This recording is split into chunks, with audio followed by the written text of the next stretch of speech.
This video is a battery assembly tutorial for the ESP32 series 1.54-inch e-paper AIoT development board. All models in this series can refer to this tutorial. First, remove the two screws on the back cover. Note that there are two ways to pry open the back cover. The first is to use a flathead screwdriver to pry from the gap of the expansion socket. The second is to use a Phillips screwdriver to pry directly from the screw mounting holes. Then insert the battery into the corresponding connector. Next, peel off the sticker on the adhesive side of the back cover.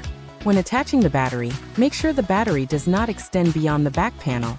Avoid the holes on the back cover, and confirm the battery orientation to avoid affecting installation. After the battery is attached, first align the bottom of the back cover with the body clips and snap it into place. Then press evenly around the entire back cover to ensure a snug fit, and finally reinstall and tighten the two fixing screws.